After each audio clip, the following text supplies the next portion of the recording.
So bike வச்சுருக்கேன்னு சொல்லிட்டு இங்கே பாதி பேர் பொறாமப்படுறாங்களா, இல்லைன்னா உனக்கு இந்த வயசில் இந்த வண்டி தேவைதான்னு சொல்லிட்டு வருத்தப்படுறாங்களா அப்படின்னு தெரிஞ்சுக்கிற முடியும், எனக்கு புரிஞ்சுக்கிற முடியும். எனக்கு முழுசாக சந்தோஷப்பட முடியல.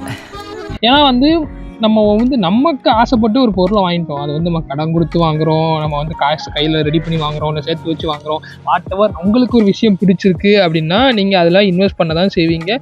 மேபி அது ஒவ்வொருத்தவங்களோட புரிதலை பொறுத்து இருக்குது அப்படின்னு சொல்லலாம். சிலவங்க கோல்டில் இன்வெஸ்ட் பண்ணுவாங்க, சிலவங்க எலக்ட்ரானிக்ஸில் இன்வெஸ்ட் பண்ணுவாங்க, சிலவங்க லேண்டில் இன்வெஸ்ட் பண்ணுவாங்க. பட் அந்த 18 to 22, 24, 25 வயசுக்குமே வர்ற வரைக்குமே உங்களுக்கு பல பொருள் மேலே ஆசைகளை வரதான் செய்யும். ஸோ அதில் ஒரு முக்கியமான பொருள் பார்த்திங்கன்னா டீனேஜ் வயசில் ஃபோனுக்கு அடுத்து பசங்களுக்கு மெயினாக ஆசைப்படுற ஒரு முக்கியமான ஒரு பொருள், திங்ஸ், வாட்டர் என்ன சொன்னாலும் அது பைக்குன்னு தான் சொல்லலாம். ஸோ என்னை பொறுத்த வரைக்கும் 21 வயசில் நான் வண்டி வாங்குறது அது ஒரு ஏஜ் தானே, ரைட் ஏஜ் தானே. ஏன்னா 18 வயசில் லைசன்ஸ் போட்டு கிட்டத்தட்ட அதுலேருந்து நான் 3 வருஷம் கழிச்சு தானே வண்டி வைப்பேன். பட் இதனால் ஒரு சில பேர் சந்தோஷப்பட்டாலும் ஒரு சில பேர் உனக்கு இந்த வயசில் இந்த வண்டி தேவையா, பொறாமலாம் இல்லை, ஃபஸ்ட்டு உனக்கு வண்டியே தேவைதானா அப்படிங்கிற மாதிரி சொல்லியிருந்தாங்க. பட் அதை நான் ஏற்றுக்கிறாமல் இருக்க அது என்னோட தனிப்பட்ட விரும்புகிறேன். பட் அவங்க சொல்கிறது அவங்களோட கடமை, அவங்க கடமைனால சிலவங்க எனக்கு இது சரிதான் அப்படின்னு சொல்லி அவங்க சொல்லியிருக்காங்க. சிலவங்க பொறாமரிச்சிருக்காங்களா, பட் என்னை கேர் எடுத்துருக்காங்களா அப்படிங்கிற விஷயத்தெலாம் நம்ம யோசிச்சிட்டே இருந்தோம்னா நம்மளால் என்ஜாய் பண்ண முடியுமா, இல்லை நம்ம அதை ஏற்றுக்கணுமா இல்லையா அப்படிங்கிற மாதிரி எனக்கு தெரியல. லைட்டாக பொறாம தான். ஏன்னா இங்கே பாதி பேர் சொல்ல மட்டும் தான் செய்வாங்க, நான்லாம் 33 வயசாகி என்னால் வண்டி வாங்க முடியல அப்படின்னு ஒரு சில விஷயங்களையும் நான் ஒருத்தங்களையும் பார்த்துருக்கேன். ஒரு சில பேர் உனக்கு 21 வயசில் தேவைதானா, உலகம் ஒன்றை மாதிரி இருக்கிறவன் 21 வயசில் கிரிக்கெட் ஆடி பெரிய சாதிச்சிட்டான், IIT NIT போய் படிச்சுட்டான், IAS ஆகிட்டான், IPS ஆகிட்டான், நீ ஏன்னா கேவலம் பைக் வாங்கிட்டு அதெல்லாம் ஒரு எமோஷனலாக ஒரு கனவாக போட்டிருக்க அப்படின்னு சொல்லிட்டு ஒரு சில பேர் சொல்கிறாங்க. இருக்கவங்க தான் செய்யலாம். ரொம்ப நன்றி. உங்களுக்குலாம் மத்தியில் நான் என்ன சொல்ல வரேன்னா, எனக்கு ஒரு விஷயம் பிடிச்சிருக்கு, நான் எல்லாம் அதில் சந்தோஷங்களும் இருக்குது, துக்கமும் இருக்குது. ஆனால் நான் தானே ஃபேஸ் பண்ண போகிறேன். ஸோ என்னால் 21 வயசில் பைக் வாங்கி அதை என்னால் எடுத்து நான் ஒரு யூடியூப்பில் வீடியோ போட்டு ஸோ அது மூலிமா ஏதாவது சம்பாதிக்க பண்ண முடியாதா, இல்லை எனக்கு தெரிஞ்ச விஷயங்களை ஒரு 4 பேருக்கு சொல்ல முடியாதா அப்படிங்கிற ஒரு எண்ணத்தில் நான் போட்டேன்னா, பட் அதை ஒருத்தவங்க ஒரு புரிதல், அது அவங்களோட தனிப்பட்ட விருப்பம், நம்ம அதை சொல்லக்கூடாது. பட் என்னோட புரிதலில் நான் பைக் வாங்கின விஷயத்த நான் போஸ்ட் பண்ணதுக்கான காரணம் என்ன மாதிரி ஒரு 21 வயசில் பைக் வாங்குறதுக்கு கனவுக்கு நிறைய பேருக்கு இருக்கும். இதில் ஒரு சில பேர் முக்கியமான புள்ளி என்ன சொல்கிறாங்க அப்படின்னா, நீ ரெடி கேஷாக சேர்த்து வச்சு வாங்கினா கிட்டத்தட்ட ஒரு 50,000 60,000 ரூபா மிச்சம் தானே அப்படின்னு சொல்கிறாங்க. பட் இன்னைக்கு 2025 உங்களால் 1.5 லட்ச ரூபா சேர்த்து வைக்க முடியும் அப்படின்னா நீங்கள் பெரிய ஆள் தான் நான் சொல்லுவேன். ஏன்னா இன்னைக்கு எல்லாராலுமே இஎம்ஐ வாங்காமல் லைஃப்பை ரன் பண்ணவே முடியாது. நம்ம பெற்றவங்களாகட்டும், நம்ம கூட படிக்கிறவங்களாக இருக்கட்டும். இன்றைக்கி நீங்கள் ஆன்லைனில் விட்டுருங்களேன். ஸோ ஆப் ஸ்டோரோ ப்ளே ஸ்டோரில் போய் செக் பண்ணி பார்த்தீங்கன்னா ஸோ லோன் ஆப்ஸ் தான் அதிகமான விஷயங்கள் இருக்குது அப்படின்னு சொல்லலாம். ஸோ பர்சனலாக நான் நிறைய லோன் ஆப்ஸில் ட்ரை பண்ணியிருக்கேன், லோன் வாங்கியிருக்கேன், கடன் கட்டிட்டு இருக்கேன். ஸோ 22, இப்போ எனக்கு 23 வயசு ஆகுதுன்னா 23 வயசில் நான் கடன்காரனா ஆகிறேன் அப்படிங்கிற சொல்கிறதில்ல. ஸோ இஎம்ஐங்கிறது எல்லாராலையுமே ஃபேஸ் பண்ணக்கூடிய விஷயம் தான். ஸோ உங்களால் இஎம்ஐ கட்ட முடியல, நீங்கள் மெடிக்கல் ரேட்டாக உங்களுக்கு ஏதாவது ப்ராப்ளம் வரும். ஸோ எல்லாரும் எல்லா விஷயத்தையும் ஃபேஸ் பண்ண தான் செய்வாங்க. ஸோ கடன் வச்சிருக்கிறது பெரிய பிரச்சனையா அப்படின்னு கேட்டிங்கன்னா அது ஒரு பெரிய டாட். எவ்வளோ ரிஜெக்ஷன் ஃபெயிலியர் ஃபேஸ் பண்ணாலும் ஸோ ஒரு சில பேர் என்ன சொல்கிறாங்க அப்படின்னா, ஃபர்ஸ்ட் ஆஃப் ஆல் உனக்கு 155 இல்லை இப்போ என்ன ஒரு பாயிண்ட் இருக்குது அப்படின்னா, உனக்கு இந்த பைக் தேவை தானா. ஏன்னா இப்போதைக்கு ஒரு 100cc பைக்கே நீங்கள் வாங்குற மாதிரி இருந்துச்சுன்னா கிட்டத்தட்ட ஒரு 1 லட்ச ரூபா, அதாவது நல்ல பைக்காக வாங்குற மாதிரி இருந்துச்சுன்னா ஹீரோவோட ஸ்ப்ளெண்டர் ப்ளஸ் அதோட ப்ரைஸ் பார்த்தீங்கன்னா பேசிக் வேரியண்ட்டே டேக்ஸ்லாம் சேர்த்து கிட்டத்தட்ட 1 lakh உள்ள ஒரு 90 to 1 lakh அப்படிங்கிற அமௌண்ட்டில் வந்துடுது. ஸோ அதுக்கு அடுத்த செக்மெண்ட்டில் பார்த்தீங்கன்னா 125cc. ஸோ இப்போ 100cc பைக்குங்கிறது யங்ஸ்டர்ஸ் யாரும் அதிகமாக விரும்ப மாட்டாங்க. ஸோ மேக்ஸிமம் 125cc ஸ்டார்டிங் பண்ணிட்டோம்னா ரைடர் 125, எக்ஸ்ட்ரீம் 125. ஸோ பஜாஜில் ஒரு 125cc பைக் இருக்குது, பல்சர் 125. இந்த 3 கேட்டகரி பைக்ஸ் இருக்குது. ஸோ இந்த பைக்கோட ப்ரைஸ் செக்மெண்ட் பார்த்தீங்கன்னா 125cc பைக்கோட ப்ரைஸ் 130,000 சம்திங் அந்த ப்ரைஸ் ரேஞ்ச் எனக்கு அப்ராக்சிமேட் ப்ரைஸ் தெரியாது. பட் அதுக்கு அடுத்து பார்த்தீங்கன்னா 150, 160cc, அதுக்கப்புறம் 200. ஸோ இந்த 150cc 160ccங்கிற பைக் தான் மிட் ரேஞ்ச் பைக்ஸ். ஏன்னா இந்த பைக்கால் உங்களுக்கு இப்போ 45 to 50 கிலோமீட்டர் மைலேஜ் அச்சீவ் பண்ண முடியும். ஸோ இந்த பைக்கோட வேல்யூமே 15 வருஷத்துக்கு நீங்கள் அந்த பைக் மேக்ஸிமம் ஒரு 5 to 6 years ஸ்மூத்தாக ரன் பண்ண முடியும் அப்படின்னு சொல்லி தான் நான் வாங்கியிருக்கேன். ஸோ இதுக்கு அப்புறம் போயிட்டீங்கன்னா உங்களுக்கு 200 above 200 சீரீஸுங்கிறது வரைக்குமே அக்செப்டபிள் தான். அதாவது அதுக்கு உங்களால் பெட்ரோல் போட்டு ஸோ அந்த எக்ஸ்பென்சஸை நீங்கள் மெயின்டைன் பண்ண முடியும். ஏன்னா ஒரு 200cc பைக்கால் அதிகபட்சமாக வந்து ஒரு 38 to 40 கிலோமீட்டர் மைலேஜ் வந்து அச்சீவ் பண்ண முடியும். 40 தான். ஸோ 40 அச்சீவ் பண்ணிங்கன்னா நீங்கள் வந்து பெரிய லெவல். ஸோ 200 அபோவ் போயிட்டீங்க அப்படின்னா 350 400 ஸோ அந்த லெவல் போயிட்டீங்கன்னா அந்த மாதிரி பைக் வச்சுருக்கவங்க பணக்காரங்கன்னு சொன்னால் ஏற்றுக்கலாம். ஏன்னா அவங்களுக்கு அந்த பைக்கை அஃபோர்ட் பண்ணுறதுக்கான திறமை இருக்குது. இன்றைக்கி ஒரு ஹிமாலயன் சம்திங் இப்போ வந்து 452 ஹிமாலயன் வாங்குற மாதிரி இருந்துச்சுன்னா அதோட ப்ரைஸ் இன்னைக்கு ஆன் ரோட் பார்த்தீங்கன்னா எனக்கு தெரிஞ்சு ஒரு 3.5 லட்ச ரூபா ஆகுது. ஸோ இந்த 3.5 லட்ச ரூபாய் இன்வெஸ்ட் பண்ணுறதுக்கு ஒரு காரே வாங்கிட்டு போயிடலாம் சொல்ல முடியும். ஸோ அது மட்டும் இல்லாமல் நீங்கள் யமகாவில் கண்டினியூ பண்ணிங்கன்னா யமகாவில் R15 something Yamaha R15 price பார்த்தீங்கன்னா வந்து கிட்டத்தட்ட இன்றைக்கி ஆன் ரோடு 2.25 லட்ச ரூபாலேருந்து 2.5 லட்ச ரூபா வரைக்கும் போகுது. ஸோ அதுவுமே ஒரு 155cc பைக் தான். பட் அதோட ரீவேல்யூ வந்து ரொம்ப கம்மி. நல்லா தெரிஞ்சுக்கோங்க. நீங்கள் ஒரு செகண்ட் ஹேண்டில் பைக் வாங்குற மாதிரி இருந்துச்சுன்னா அந்த கடைகளில் அதிகமாக இருக்கக்கூடிய பைக்ஸ் வந்து R15 இருக்கும். செகண்ட் பைக்ஸில் வந்து சேல் ஆகுங்கிற காரணம் பார்த்தீங்கன்னா அந்த பைக்கு அதிகமாக யாராலையும் வாங்கி அதை வந்து மெயின்டைன் பண்ண முடியாது. ஸோ நான் பர்சனலாக என்னோடய ஃப்ரெண்டு பார்த்தீங்கன்னா கிட்டத்தட்ட ஒரு 80,000 ரூபா செலவு பண்ணி அதை முன்பணம் கட்டி ஒரு R15 V3 வாங்கியிருக்கான். அதோட மாதம் மந்த்லி EMI 8,000. ஸோ அதனால் 2 மாதம் EMI கட்ட முடியல. ஸோ அந்த 2.25 லட்ச ரூபாய்க்கு அந்த பைக் வந்து ஒர்த்து இல்லையான்னு அது ஓட்டவங்களுக்கு தான் தெரியும். ஸோ வந்து எனக்கு பர்சனலாக வந்து R15 வந்து எனக்கு செட் ஆகுது. இந்த மாதிரி ஒரு உயரமான பர்சனுக்கு வந்து R15ங்கிறது வந்து ஒரு அன்பிரேக்கபிளான விஷயங்கள். ஏன்னா வந்து அது வந்து ட்ரை பண்ணிக்கிட்டே இருப்பேன், பொழைச்சிக்கிட்டே இருப்பேன். ஸோ வந்து நான் 21 வயசில் நான் பைக் வாங்கினேன். ஸோ இப்போ எனக்கு கரண்ட் 23 வயசு ஆயிடுச்சு. 2024 ஒரு இன்ஜினியரிங் கிராஜுவேட். ஸோ வந்து இன்ன வரைக்கும் நான் வந்து வேலை தேடி தான் இருக்கேன். ஸோ அதுக்கேற்ற மாதிரி நான் சர்வே பண்ணுறதுக்கு என்னால் என்ன முடியுமோ அதுக்கேற்ற மாதிரி நான் வேலையும் பார்த்துட்டு தான் இருக்கேன். அதாவது ஒன்று பண்ணி ஆகணுன்ற சுச்சுவேஷன் வரப்போ எந்த வேலையாக இருந்தாலும் ஈஸியாக பழகிடும். நான் அப்படி தான் கற்றுக்கிட்டேன். உங்கள் வீட்டில் நீங்கள் தான் ஃபஸ்ட்டு பைக்குன்னு ஒன்று வாங்குறீங்க. அது பைக்கே உங்கள் ஃபேமிலி பார்த்தது கிடையாது.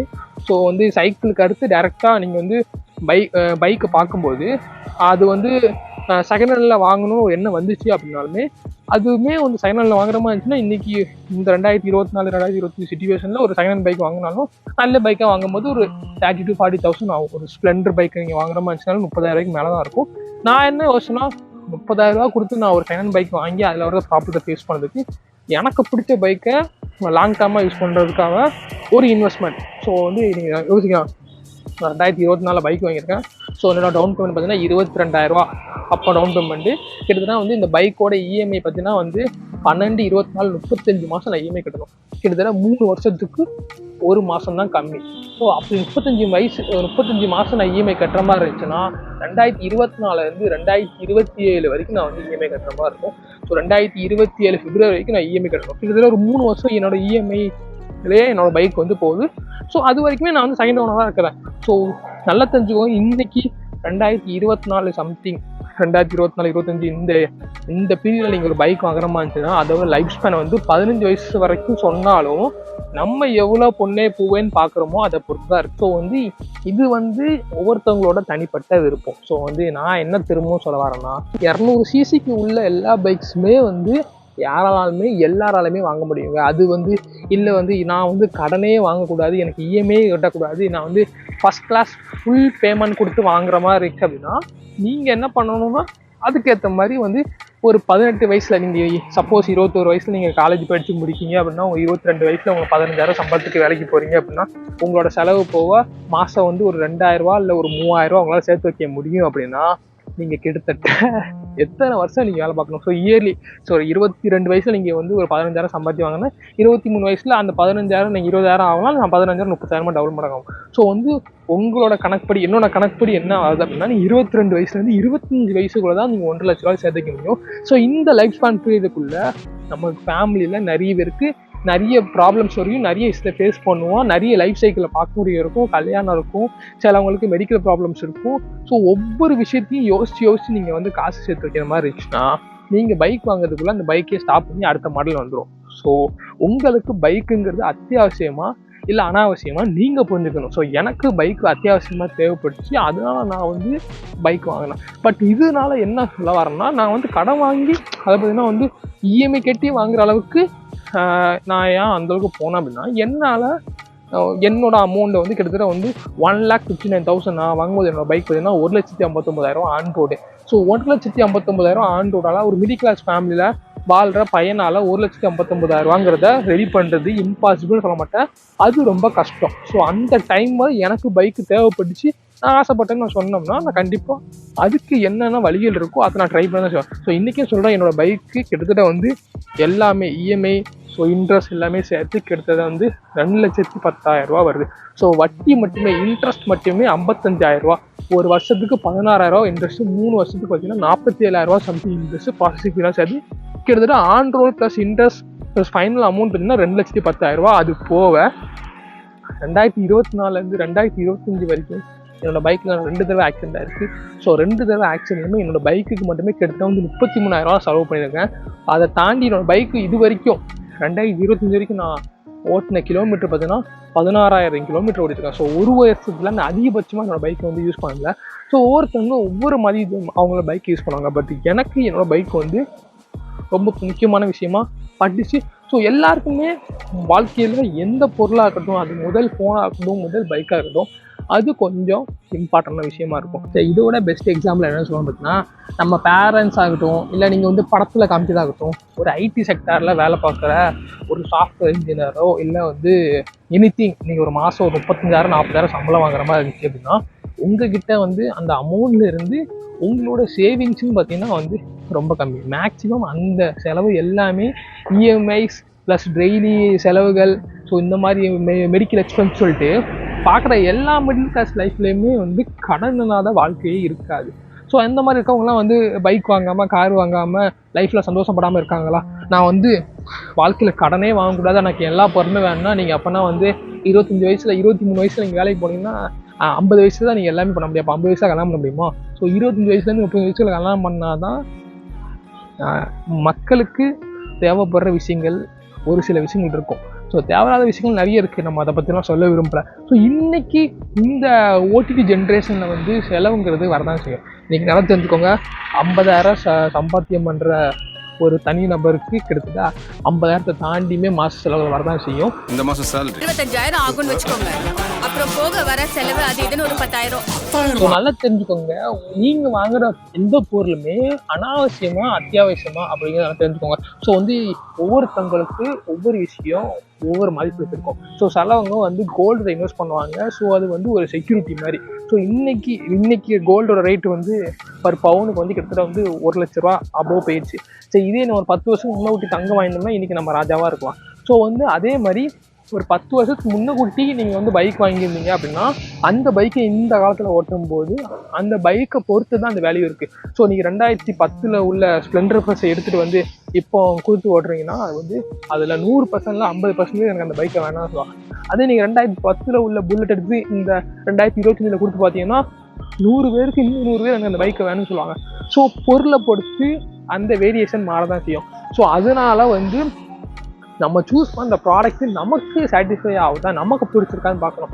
நார்மலாக ஒரு ஸ்பீக்கர், நார்மலாக ஒரு ஹெட்செட் அதை வாங்குறதுக்கு நம்ம யூடியூப்பில் பல வீடியோ சூஸ் பண்ணி வாங்கும்போது ஒரு பைக்கில் இன்வெஸ்ட் பண்ணுறது தப்புன்னு நான் வந்து 100% கரெக்டாக சொல்ல மாட்டேன். ஏன்னா வந்து அது வந்து என்னைக்கா இருந்தாலும் ஒரு வேஸ்ட் ப்ராடக்ட் அப்படின்னு சொல்லுவாங்க. ஸோ யூஸ் பண்ணுற அளவுக்கு யூஸ் பண்ணலாம், பட் அதோட ப்ராடக்ட் வேல்யூ வந்து கம்மியாயிட்டு வருஷத்துக்கு வருஷம் நாளுக்கு நாள் கம்மியாகும். ஸோ இன்றைக்கி நீங்கள் டெலிவரி எடுத்த வண்டியை நாளைக்கு கொடுத்தா கூட அதிலிருந்து ஒரு 30% கம்மியாக தான் அந்த வண்டியை வந்து ரீசேல் வேல்யூ போகும். ஸோ கோல்டு அப்படி கிடையாது. ஸோ கோல்டு வந்து டிஃப்ரெண்ட், நம்ம அதை வந்து இது கூட கம்பேர் பண்ணக்கூடாது. பட் என்ன பொறுத்த வரைக்கும் இந்த டாப்பிக்கில் நான் பேசுகிறது வந்து பைக்கு அனாவசியமாக அத்தியாவசியமானா அது நீங்கள் எப்படி எடுத்துக்கிறீங்கன்னா பொறுத்து தான் இருக்குது. ஸோ உங்களோட லைஃப் ஜேர்னியில் வந்து அந்த பைக்கு மூலயமா நீங்கள் வந்து சம்பாத்தியம் பண்ணுறதுக்கு ஹெல்ப் பண்ணுதா? ஸோ வந்து அந்த பைக்கை வச்சு நீங்கள் சம்பாத்தியம் பண்ணுறதுக்கு எதுவும் வழி இருக்குதா? அந்த பைக் வந்து உங்கள் சம்பாத்தியம் பண்ணுறதுக்கு ஒரு ட்ராவல் கைடாவோ இல்லை வந்து ஒரு ட்ராவல் பார்ட்னராகவோ இருக்குது அப்படின்னா ஸோ அது வந்து உங்களோட தேவை. ஸோ உங்களோட நீட், அதுக்காக நீங்கள் பைக் வாங்கிப்பேன். ஸோ இதனால் என்ன ஆகுதுன்னா, ஸோ என்னை பொறுத்த வரைக்கும் 18 வயசுலேயே பைக் வாங்கலாம், அது வந்து அஸ் பர் லா நீங்கள் அக்செப்டபிள். ஸோ 21 வயசில் நீ உனக்கு இந்த வண்டி தேவைதானா அப்படின்னு சொல்கிறது அன்அக்செப்டபிள். ஸோ உங்களுக்கு மேபி அந்த பைக்கு தேவைப்படாது. ஒரு சில பேர் என்ன பண்ணுவாங்க, இந்த பைக்கில் இப்போ நான் எக்ஸாம்பிள் சொன்ன தான் 2.25 லட்ச ரூபா கொடுத்து நான் வந்து ராயல் என்ஃபீல்டு ஹிமாலயன் வாங்குறதுக்கு கூட 1 லட்ச ரூபா சம்திங் எவ்வளோ போட்டு ஒரு 4 வீலரை ஒரு மார்ச் சுசுக்கி இல்லை ஏதோ ஒரு லோ லெவல் பட்ஜெட் கார் வாங்கிட்டோம்னா என் ஃபேமிலியை யூஸ் பண்ணிக்கலாம் அப்படின்னு எண்ணங்கள் இருக்க தான் செய்யும். பட் அது மாதிரி இல்லாமல் பைக் வந்து ஈஸி டு கன்வீனியன்ட், எங்கேனாலும் நீங்கள் சோலமாக போய்க்கலாம். பட் காரை எங்கே கொண்டு போகிறாந்தா காரோட மெயின்டெனன்ஸ் இந்த மாதிரி விஷயங்கள்லாம் நீங்கள் யோசிக்கணும். ஸோ காரை வச்சு நீங்கள் என்னெல்லாம் பண்ண முடியாது. ஒரு ஓன் போர்டு வெஹிக்கிளாக உங்கள் பைக்கை வச்சு நீங்கள் வந்து பைக் டாக்ஸி ஓட்டலாம், டெலிவரி பண்ணலாம், காமர்ஸ் பண்ணலாம், லாஜிஸ்டிக் பண்ணலாம். ஸோ ஒவ்வொருத்தவங்களும் ஒவ்வொரு விதமான மாதிரி பைக்கை யூஸ் பண்ணுறாங்க. இதே நம்ம ஒரு அப்ராடில் இருந்து நம்ம பைக் வாங்கினா அது வந்து எல்லோரும் பார்ப்பாங்க. ஏன்னா வந்து பைக் வந்து அங்கே எல்லோரும் யூஸ் பண்ண மாட்டாங்க. பட் இந்தியாவில் பைக் வந்து ரொம்ப ஈஸியான கன்வீனியன்டான விஷயம். இங்கே வந்து 100% எல்லாருமே பைக் தான் வச்சுருப்பாங்க.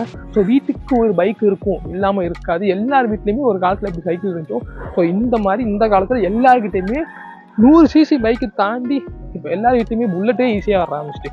ஸோ புல்லட்டை வச்சு நம்ம என்ன பண்ண முடியும் சொல்லுங்கள். அந்த பைக் வந்து என்னோடய வண்டியை வந்து எல்லாரும் வந்து குறை சொன்னாங்க, நீ எதுக்கு இந்த வண்டி வாங்கின, இந்த வண்டியெல்லாம் நோ யூஸ், இல்லை வந்து யாருமே போக முடியாது. ஸோ ராயல் என்ஃபீல்டு புல்லட் நான் 2020 அப்புறமா வர எடிஷனோட எல்லா பைக்குமே சொல்கிறேன். ஸோ இந்த பைக்னால என்ன பெனிஃபிட்டு, அந்த வண்டி லிட்டருக்கு 30-35 கிலோமீட்டர் தான் மைலேஜ் தரும்.